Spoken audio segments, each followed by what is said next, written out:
You're doing everything you can. And somehow, it still doesn't feel like enough.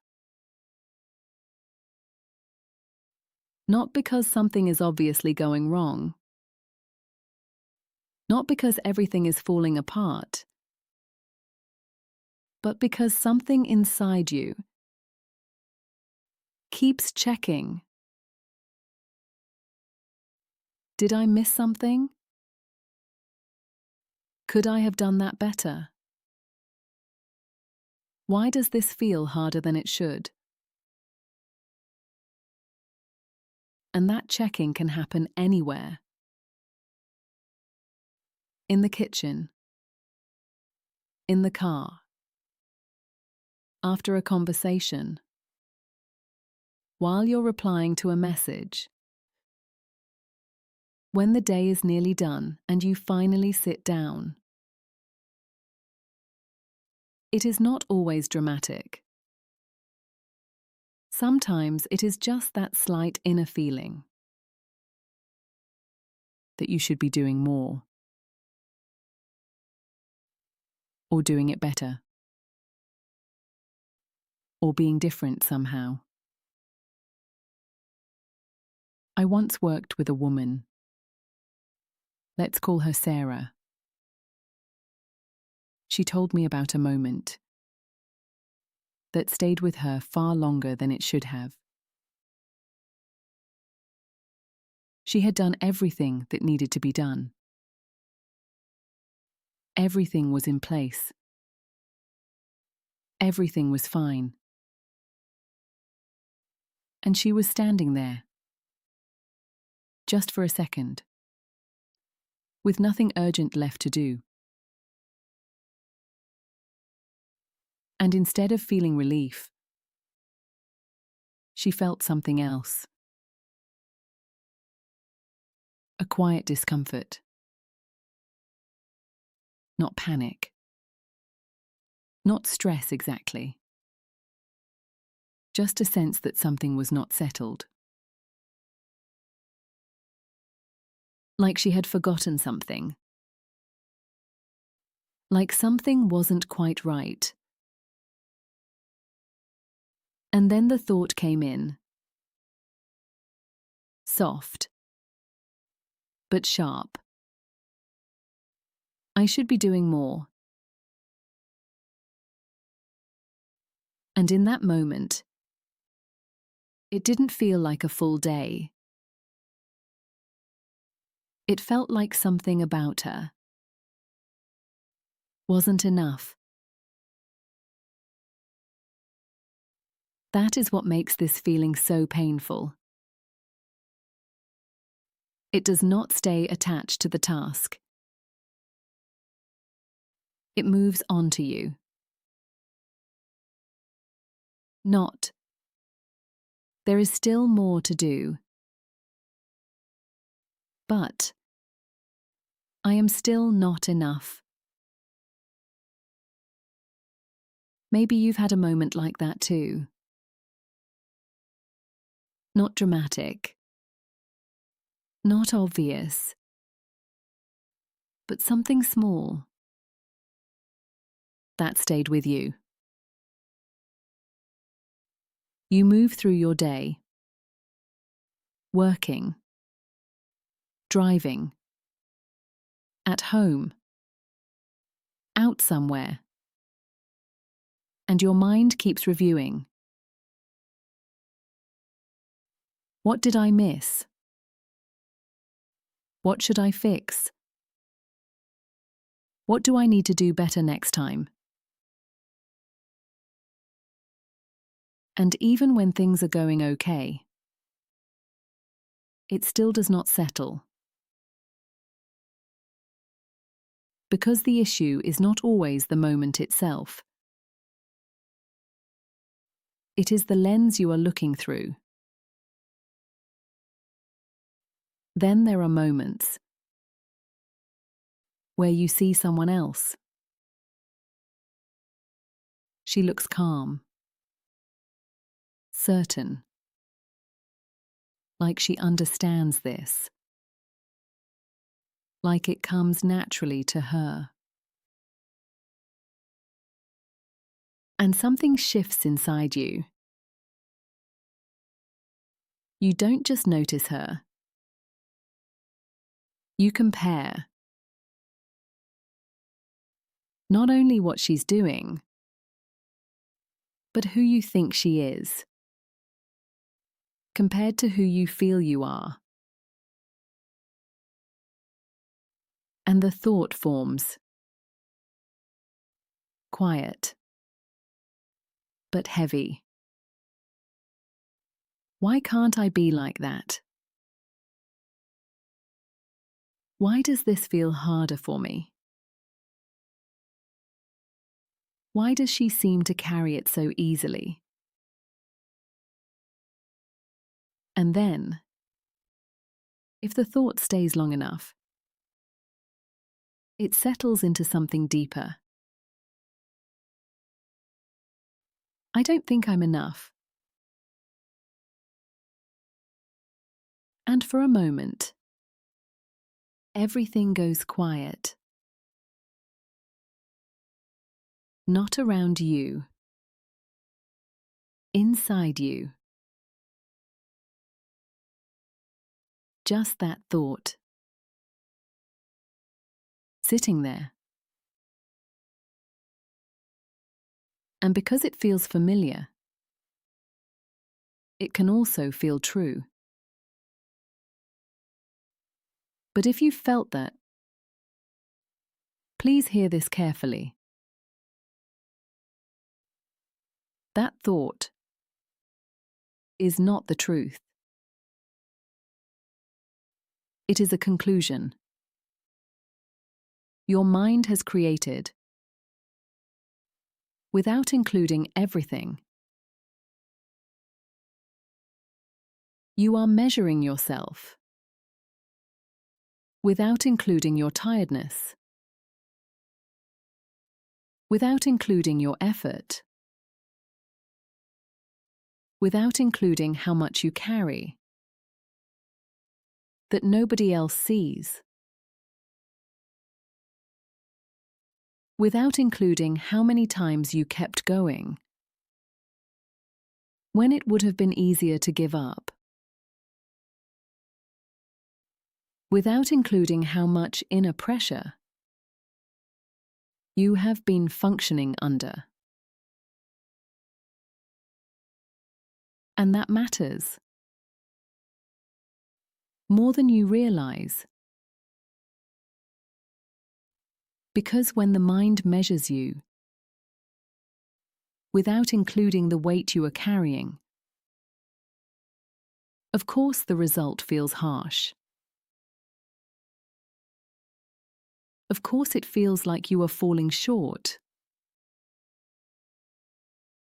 Sarah realized something later. She said, "I've been expecting myself to feel like I'm doing enough without ever acknowledging what I've already done." And when she saw that, something shifted. Not everything, but enough. Enough for her to realize that the feeling of not enough was not always coming from reality. Sometimes it was coming from constant measurement, constant correction, constant comparison. If you can, take a slow breath with me. In, gently, and out, slowly. Again. In, and out.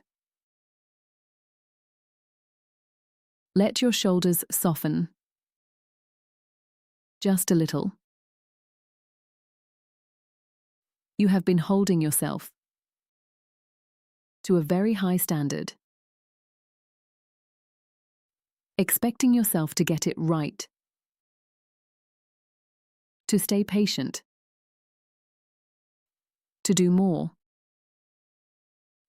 to carry things well,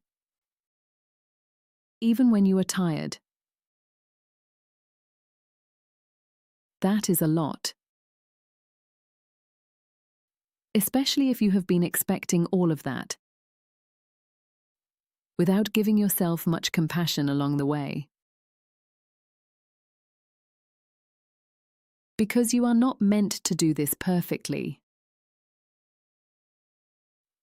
You are meant to do this as a human being. And being human means learning, adjusting, having moments you wish you could change, and continuing anyway. Being human means you will have days where you feel steady, and days where everything feels heavier. Days where you are clear, and days where you second-guess yourself. Days where you feel strong, and days where you feel fragile. That does not mean you are not enough. That means you are alive. You are not defined by one single moment, or a difficult day, or a thought that stayed too long. You are shaped by the way you keep showing up. Again and again and again. That is not enoughness. That is effort. That is care. That is love. If it feels comfortable, place your hand gently on your chest. Just for a moment. This is you. Not the version you compare yourself to. Not the version you criticize. Not the imaginary version who never hesitates, never gets tired, never doubts, never falls behind. You. Still here. Still trying. Still learning. Still growing. You didn't fall short. You've been carrying more than you've been counting. Even now, with the doubts, with the comparisons, with that quiet pressure, you are still enough. Not because everything is perfect, but because worth was never created by perfection. And not because you have done everything right, but because your value was never meant to rise and fall. With every moment of self-doubt, you are enough. Even before you feel productive enough. Even before you feel healed enough. Even before you feel confident enough. even before your mind fully agrees. And that matters more than you realize. If this moment found you, you might return to it when that thought comes back again, or share it with someone who may be carrying the same feeling quietly. Because sometimes seeing it clearly changes everything. Right now, you are here. You are trying. You are giving more than you realize. You were never not enough. You were just measuring yourself without seeing the full weight of what you carry. And when you finally include that, the story begins to change.